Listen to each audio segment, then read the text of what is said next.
All right, what's up, guys? This is Jonathan coming to you to talk about jumpstarting your career. So, obviously, I'm here to talk about careers, how to make some money in your career. Hello, got Einstein here. You know, everybody wants to be Einstein, right? So anyway, we're here to talk about careers. We're here to talk about learning and all that good stuff. And no matter where you're at in your career, I want to tell you how to get to the next step. So this is my first time doing a live stream on this particular topic on this YouTube channel. So we'll see how it goes. Got to start somewhere.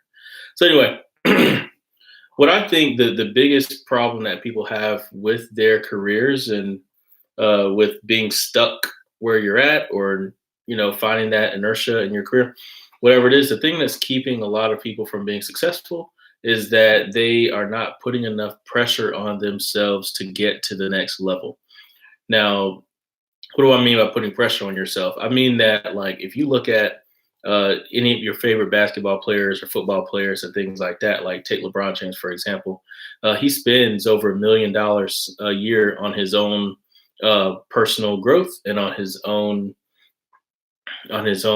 health, right? So what I'm saying is that you, even though you might be at the top, or even though you might be in a place where you're comfortable, if you're feeling like you're stuck or you're feeling like you're not really getting where you want to be, it might be that you're not you took your foot off the gas, right? So hmm,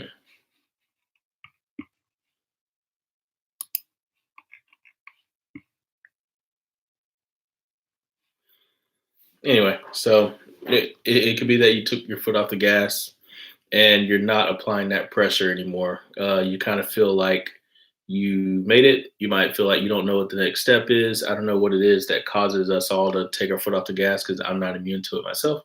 But I think that's one thing you got to think about is if you're feeling stuck or you're feeling like you're not getting where you want to be, you feel like you haven't moved in a while, think about, have I taken my foot off the gas? Like when you graduated college or when you graduated high school and you had that burning desire, you had that drive, you were hungry for the next step and to get your life started. Did you take your foot off the gas? And do you feel like that now? A lot of us are a couple years out of school. You might have taken a foot off the gas. So I think that's one of my first tips is to just examine yourself and see if you're still approaching your career with that same hunger as you did when you first started. Um, another thing about jumpstarting your career right now, wherever you're at, is education. And I don't mean going to the classroom.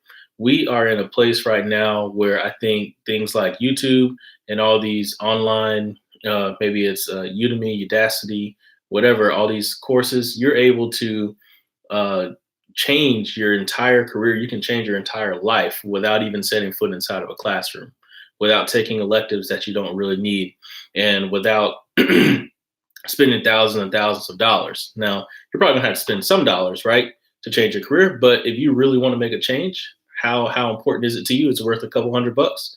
Sure, I think so.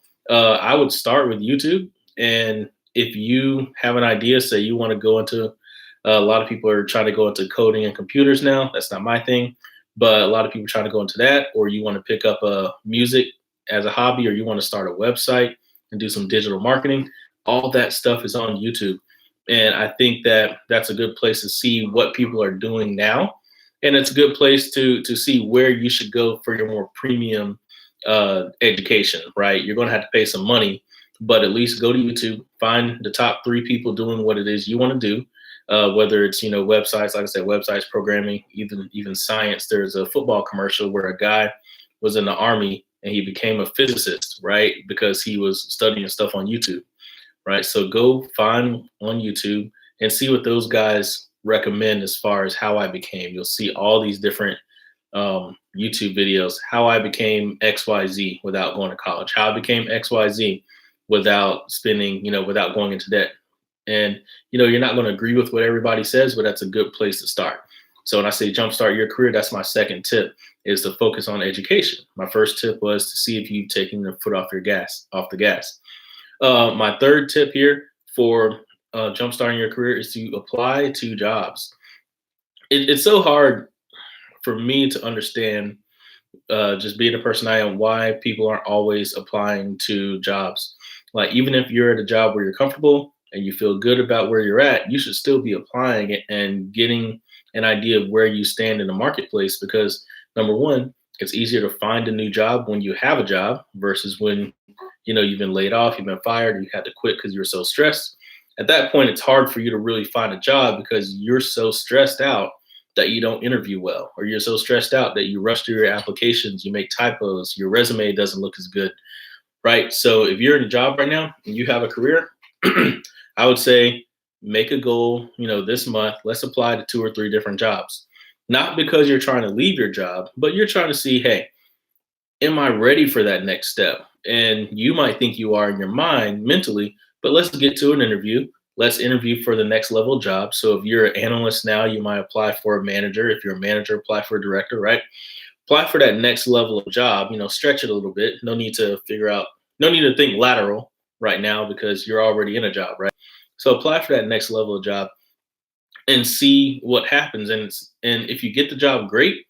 You can decide then if you really want to take the job, right? But applying is free and it doesn't cost anything. So let's just apply. Let's practice looking at job requisitions, seeing what people are looking for, seeing if you have that information not just on your resume, but if you've actually gathered that experience during your career, right? Am I making sense here? I'd like to see. I hope that I'm making sense and I'm giving you some really practical advice. I got Einstein with me right here, and he's nodding his head. So I think I'm on a I think I'm on a good track here. But anyway, that's what I really want to do is give some practical advice on things you can do. Like, there's a bunch of YouTube channels and a bunch of books and articles out there saying, hey, here's what you should do. It's about mindset. It's about believing you can do it. No, I'm here to tell you these are things you can do right now to get to that next step, next level in your career. Anyway, yeah, Einstein agrees. My fourth tip here would be to um, start talking to people that are doing what you want to do, and that might be friends, but it's better to have like an arm's length relationship with this person to where they're not so familiar with you, like a friend or family. You want somebody that can be not necessarily a mentor, but put some skin in the game. Like, a lot of us, when we go seeking, say, I want a mentor, I want someone to give me career advice, we go and we're like empty and we're like, hey, can you please help me?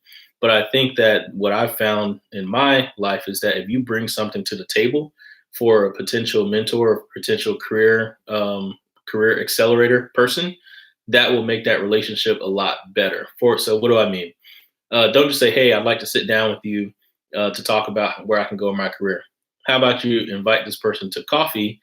You pay for this person's coffee, and you have a conversation, right? You're making their day better, so therefore they will make your day better. Find out something that the person really likes to do. If they don't like coffee, don't ask them the coffee. Like, you got to do that extra level of research to make sure that this is going to be a good conversation.